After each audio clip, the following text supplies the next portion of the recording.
Hello hi నమస్తే నేను మీ శ్యామ్ మీరు ట్రేడింగ్లో సక్సెస్ అయ్యేంత వరకు నా సపోర్ట్ మీకు ఎప్పుడూ ఉంటుంది. ఈరోజు మన టాపిక్ ఏంటంటే positional strategy. Okay, so positional strategy అంటే మీ అందరికీ తెలిసే ఉంటుంది.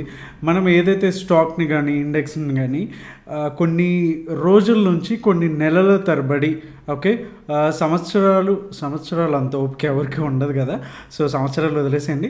కొన్ని రోజుల నుంచి కొన్ని నెలల వరకు మనం హోల్డ్ చేసి దాని నుంచి వచ్చే ప్రాఫిట్ని తీసుకునే పద్ధతిని మనం పొజిషనల్ ఆర్ స్వింగ్ స్ట్రాటజీ అంటారు. It's like investment only. So intraday trading కంటే దీంట్లోనే బెనిఫిట్స్ అండ్ దీంట్లోనే ప్రాఫిట్స్ ప్రాబబిలిటీ కూడా చాలా చాలా ఎక్కువ ఉంటుంది. అండ్ మీరు ఎప్పుడైతే కనుక చిన్న స్టాప్ లాస్తో మనం ఒక ట్రేడ్ని కనుక ఒక 3 months 1 month ఆర్ ఒక 6 months హోల్డ్ చేయగలిగితే ఎంత బెనిఫిట్ ఉంటుంది అనేది మీకు ప్రాక్టికల్గా చూపిస్తాను. వీడియో ఎండింగ్ వరకు చూడండి. ఇప్పుడు ఇది హార్డ్లీ ఒక 8 to 10 minutes వీడియో. ఈ 8 to 10 minutes వీడియో చూడడానికే మనకు పేషెన్స్ లేకపోతే ఒక ట్రేడ్ని తీసుకుని 3 months 4 months వెయిట్ చేయడం అనేది ఎలా? So half knowledge is very dangerous. క్లియర్గా మొత్తం రూల్స్ అన్ని వినండి. అండ్ వన్ మోర్ థింగ్, మనం ప్రతి వీడియోలో చెప్పుకున్నట్టే ఈ స్ట్రాటజీకి కూడా కాన్స్ ఏమున్నాయి, నెగిటివ్స్ ఏమున్నాయి అనేది కూడా మనం డిస్కస్ చేద్దాము. సో అన్నీ తెలిసిన తర్వాత మీరు ప్రాక్టీస్ చేయండి. ఇమీడియట్గా లైవ్ మార్కెట్లో అయితే చేయొద్దు. అట్లీస్ట్ 1 or 2 weeks అయితే ప్రాక్టీస్ చేయండి. విర్చువల్ ఆర్ ఎక్సెల్లో పేపర్ ట్రేడింగ్ చేయండి, తర్వాతనే తీసుకోండి. ఇది ప్రతి స్ట్రాటజీకి నేను చెప్తున్నదే. ఇమీడియట్గా మాత్రం లైవ్ మార్కెట్లోకి దిగొద్దు అనేసి. ప్రాఫిట్స్ ఎక్కడికి వెళ్ళవు, అక్కడే ఉంటాయి. So without any due let's jump into the video. So ఇక్కడ మనం చూస్తున్నాం కదా, ఇది Reliance chart daily time frame తీసుకున్నాను. దీంట్లో ఇండికేటర్స్ ఏం యాడ్ చేస్తున్నానంటే, ఫస్ట్ ఆఫ్ ఆల్ ఆర్ఎస్ఐ మొమెంటమ్ని తెలుసుకోవడానికి దీన్ని 50 బ్యాన్ చేసేయండి. లైక్ ఎవ్రీ వీడియోలో ఆల్మోస్ట్ నేను ఇదే చేస్తున్నాను, మీకు తెలిసే ఉంటుంది కదా. 50 బ్యాండ్ అయితే చేశాను. నెక్స్ట్ వచ్చి ఇండికేటర్స్. సో నేను ఇక్కడ మూవింగ్ యావరేజ్ యాడ్ చేస్తున్నాను. Simple moving average are normal moving average 2 averages తీసుకున్నాను. ఓకే, సో ఒకటి వచ్చి 89. ఈ నెంబర్స్ కూడా ఎందుకు తీసుకున్నాను, దాని వెనక లాజిక్ ఏంటనేది కూడా నేను చెప్తాను. నెక్స్ట్ వచ్చేసరికి 233. ఓకే, జనరల్గా మనం వింటూ ఉంటాము 200 మూవింగ్ యావరేజ్ అనేసి. సో 200 దగ్గర ఫెయిల్ అవడానికి చాలా వరకు ఛాన్సెస్ ఉంటాయి. సో అందుకని మనం ఒక 30 points అంటే 30 candles ప్రీవియస్ డేకి వెళ్ళి ఆ యావరేజ్ని కూడా తీసుకుంటాం. సో దట్ మనకి సాలిడ్ కన్ఫర్మేషన్ అనేది వస్తుంది. తెలుసు కదా, స్టాక్ మార్కెట్లో only 5 to 10% people are getting success. వాళ్ళు ఎందుకంటే rest of the 90% people whatever they are doing they are not doing. Okay, అదే డిఫరెన్స్. ఆ 90% పీపుల్ ఏదైతే చేస్తున్నారో ఈ 10% పీపుల్ అదే చేయట్లేదు, అందుకనే వస్తుంది. సో ఇది కూడా ఈ 233 నెంబర్ ఎందుకే తీసుకున్నాము అంటే కనుక అది ఫిబొనాచి సిరీస్లో నెంబర్. ఓకే, అండ్ 89 కూడా మీకు ఫిబొనాచి సిరీస్ నెంబరు. అండ్ ఇక్కడ ఓకే క్రాస్ ఓవర్ అయిపోయింది, ఇంతే కదా స్ట్రాటజీ అనుకోకండి. వెయిట్. సో ఇక్కడ మన ఎంట్రీ పాయింట్ ఏదంటే ఈ పాయింట్ బేస్ చేసుకొని చెప్తున్నాను. ఓకే, ఇక్కడ 233 బ్లాక్ లైన్ ఏదైతే ఉందో ఇక్కడ క్లోజ్ అవ్విన తర్వాత మనం ఎంట్రీ తీసుకుంటాం. దానికి ఒక రూల్ ఏంటంటే ఈ ఆర్ఎస్ఐ ఏదైతే ఉందో 50 above ఉండాలి. అండ్ ఇక్కడ మనం ఎంట్రీ తీసుకుంటున్నాం. మళ్ళీ I'm repeating again, black line అంటే 233 మూవింగ్ యావరేజ్ పైన క్యాండిల్ క్రాస్ అవ్వకూడదు, టచ్ అవ్వకూడదు, దాని మీద కూర్చోవాలి. ఓకే, కూర్చున్న తర్వాత మాత్రమే ఎంట్రీ మనకు వస్తుంది, దాన్ని తీసుకుంటాం. దీన్ని ఎంట్రీ తీసుకునేటప్పుడు 89 మూవింగ్ యావరేజ్ పట్టించుకోవాల్సిన పనే లేదు, దాన్ని వదిలేసేయండి. మరి ఎందుకు పెట్టాము అనేది నేను దాని దగ్గరికి వస్తాను, నేను చెప్తాను. సో మన ఎంట్రీ రూల్స్ అయితే అయిపోయినాయి. 2 రూల్స్, ఒకటి క్యాండిల్ కూర్చోవడం, 2 RSI. Okay, and third rule exit ఎక్కడ తీసుకోవాలి. ఎగ్జిట్ ఎక్కడ తీసుకోవాలంటే ఎప్పుడైతే ఆర్ఎస్ఐ ఇలా 50కి టచ్ అయ్యింది, ఓకే 50 కనుక క్రాస్ అవుతుంది, కిందకు వస్తుంది అంటే కనుక ఇమీడియట్గా మనం ఎగ్జిట్ అవుతాం. ఇదొక ఎగ్జిట్ సినారియో.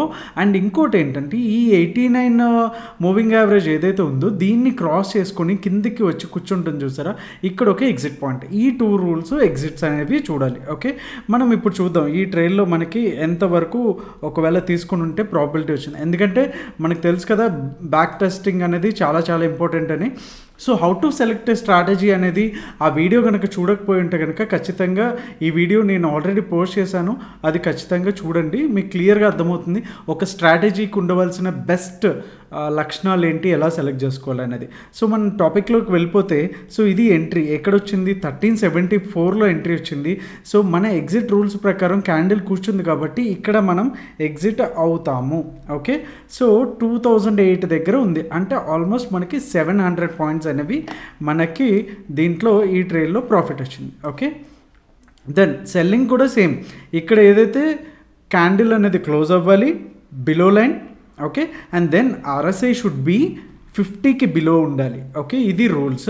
అండ్ సేమ్ రివర్స్లో అనమాట, 50కి అబోవ్ వెళ్తే కనుక షార్ట్లోంచి బయటకు వచ్చేసేయండి. అదర్వైజ్ ఈ 89 అబోవ్ వెళ్తే కనుక దానికి స్ట్రెంగ్త్ వస్తుంది అనమాట. 89 అబోవ్ వెళ్ళింది అంటే అప్ సైడ్ వెళ్ళడానికి చాలా వరకు స్ట్రెంగ్త్ ఉంటుంది. ఓకే, ఇది అనదర్ ఎగ్జాంపుల్. ఇక్కడ కూడా చూడండి, మనకి ఇక్కడ కూర్చుంది, RSI 50 అయింది. ఓకే, నెక్స్ట్ ఇక్కడ అయ్యింది కాబట్టి ఇక్కడ మనం క్లోజ్ చేస్తున్నాం.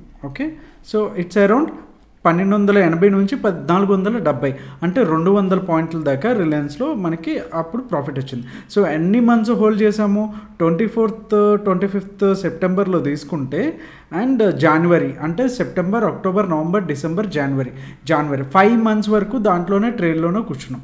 ఎప్పుడైనా మీరు ఈ ఏరియాలో కూడా ఎగ్జిట్ అవ్వచ్చు, but we don't know what is top and what is bottom కదా, సో అందుకని నేను చెప్పట్లేదు. చూడండి, this is the beautiful move. మీకు ఎక్కడొచ్చింది ఎంట్రీ, అరౌండ్ 530లో వచ్చింది ఎంట్రీ. ఓకే, ఎగ్జిట్ ఎక్కడొచ్చింది అంటే 895లో వచ్చింది ఎగ్జిట్. ఓకే, మళ్ళీ ఇక్కడ రీట్రేస్ అయ్యింది, మీరు చూసి తీసుకోవచ్చు. కానీ ఒక ప్రాబ్లం ఏంటంటే ఇక్కడ మధ్యలోనే మనం ఎగ్జిట్ అయిపోవడానికి ఛాన్సెస్ ఉన్నాయి, ఎందుకంటే RSI బిలో 50 వచ్చింది కాబట్టి.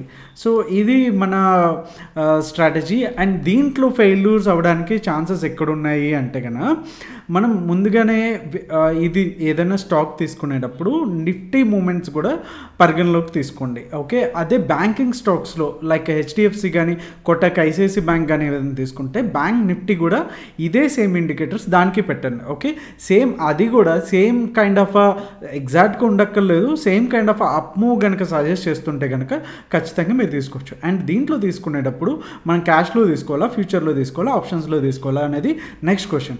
దీనికి ఆన్సర్ ఏంటంటే, మీకు మంచిగా బడ్జెట్ క్యాపిటల్ ఉంటే కనుక ఫ్యూచర్లో ట్రై చేయొచ్చు, లేదంటే క్యాష్లో తీసుకోవచ్చు. ఆప్షన్స్లో మాత్రం తీసుకోకండి, ఎందుకంటే ఎవ్రీ మంత్ ఎక్స్పైరీ అవుతూ ఉంటాయి, తీటడికే ఉంటుంది, అండ్ మళ్ళీ బ్రోకరేజ్ ఛార్జెస్ అవి ఎక్కువ ఉంటాయి.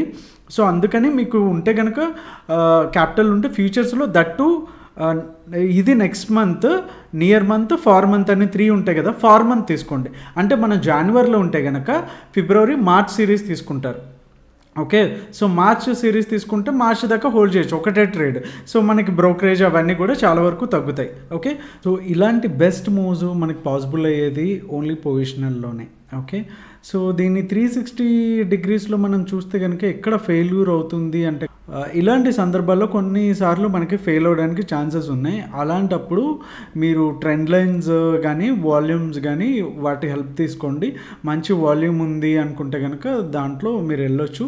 అండ్ స్టాప్ లాస్ ఎక్కడ పెట్టుకోవాలంటే జస్ట్ ఆ లైన్ కింద ఏదైతే ఉందో, ఇప్పుడు ఇక్కడ ఎంట్రీ తీసుకుంటే కనుక ఇది మనం స్టాప్ లాస్గా పెట్టుకుంటాం. ఓకే, 8155 కనుక ఎంట్రీ ఉంటే 7870 అనేది స్టాప్ లాస్ ఉంటుంది.